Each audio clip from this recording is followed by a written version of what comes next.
informed that Pat Newell left because she was being bothered by Mr. Fitzgerald. He was calling her at home, calling her anywhere she went, and she wasn't going to put up with it until her retirement date. She gave a letter to the deputy clerk indicating that she would use vacation days for her remaining time. That constitutes an emergency. Mr. Dolan informed me that he had received a call from Mrs. Arft, who was a former deputy clerk in Shelby Township, and apparently a very qualified one, that we were hoping to bring in, and you were part of that conversation. There's no staff. We have 2 people off on mental disabilities due to conditions in the office, and now a 3rd leaves and tells us she's leaving early, so it took away several days of working to fill that position. On paper, she's extremely qualified, and it was requested by the deputy that she be hired, and I said fine. That you have violated state law, and you don't even know the person's name? I do not know the person's name. I did That is see the resume. amazing to me. Mr. Fitzgerald, This board makes decisions on innuendos, not even reading documents, and you've done it your deputy again. has been bringing in people right and left to fill the positions in your office. Well, you know what? On a part-time basis. I And was that's what taken this- out of the loop, and she isn't the clerk. I am, and I'm the one empowered. She's not, and if she's not, you certainly aren't either. So you've abused your authority. I don't believe I have. I believe there was I believe we have to have an inquiry into what you've done. I believe And that we may had have an to have a emergency in special our meeting hands. to deal with it. And we had an emergency in our hands, again, created by yourself. Yes, yes, Not ma'am. by myself, Yes, ma'am. If we can still have the floor, Mr. by Cannon. your meddling, Mr. Fitzgerald, by your meddling. you have caused so many problems in this community, and you're costing us money right and left. No, Mr. Chairman, you're costing us money. Unbelievable. Yes, ma'am. Kelly Nautigal, 19730 Kemp Street. My question is to Mr. Fitzgerald. If he was in the office, why did you not receive the letter? Why were you not involved if you were in your other office as directed by this panel? Are you the new employee? No, I'm not. Oh, okay. I just wanted to keep it straight because I don't even know who they are. Well, were So- you not in the building today working? That irrelevant of where I was, and I was, irrelevant. I'm sorry, but I am a Irrelevant of taxpayer where I in this was, but I was. township. You are a what? Irrelevant, okay, to that. You'll get the floor back, Kelly. He's pretty rude and he interrupts a lot. Okay. Oh, well, go ahead. No, go right ahead. Kelly, are you a temp here? No, I am not. I am a resident. I am Oh. a taxpayer in this township. Okay. Okay. Did you have a right to ask your questions and speak? Thank you. You have the floor. My question was, and I'm going to repeat it again, you were in the office.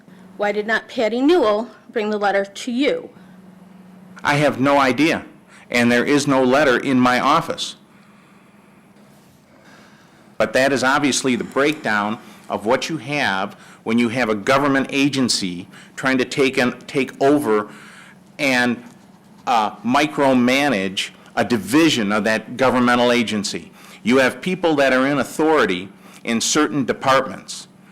You're supposed to be a leader with generic ability to rely on the resources of each and every department that has expertise, not micromanage each one.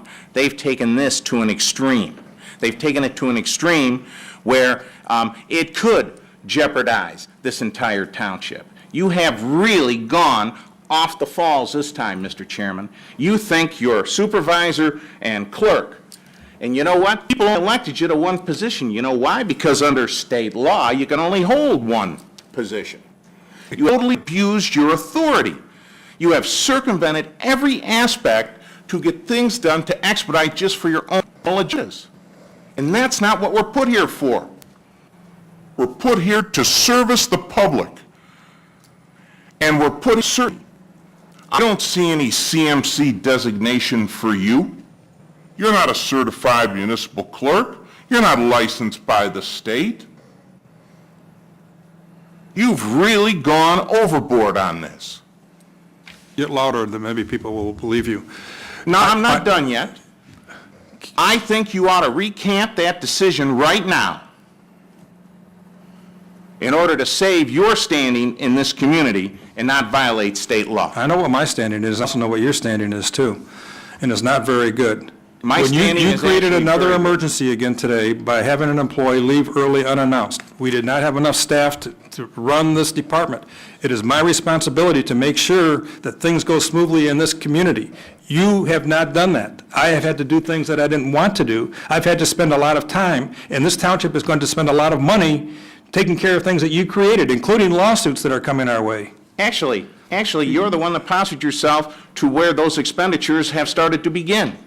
And you're the one at 11:18 of 11 started this stuff, calling a special staff meeting. And to this day, I still don't have an ounce of evidence of those so-called 22 complaints you had. You had newspapers FOIA them, and you declined the FOIAs. You declined my FOIA. It was appealed to this very board, and the board voted. And Ms. West said in the sanctity of the vote, with a split vote of 4-3, that you surrender those letters. And to this day, I don't have a single one. You're not going to get them And the either. newspapers, well, that's the point.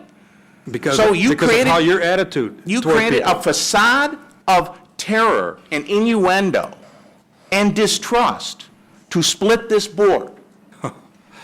That's what you've done. I have a, And I'll take it even a step further.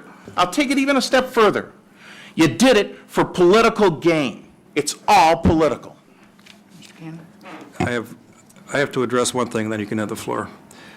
I have a note that I sent Kim. Would you please reserve a spot on this agenda for this item? Request reconsideration of motion to turn over letters that supervisor has to Clerk George Fitzgerald.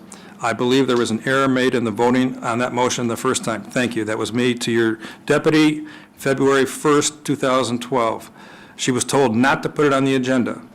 I requested it because I feel you voted illegally, and I wanted to bring that to the board's attention, and the vote would have been 3-3, which would have meant no action. So it was addressed, and you made sure it wasn't on the agenda. You violated freedom of information, Mr. Chairman. There's no way around it. When what's come out recently, I'm sure everyone agrees that I should not have turned those letters over to you the way you treat people. Mr. Sowerby? The only one I have a problem with is you, sir. Seems like there's a lot more than that. Look at we have to get back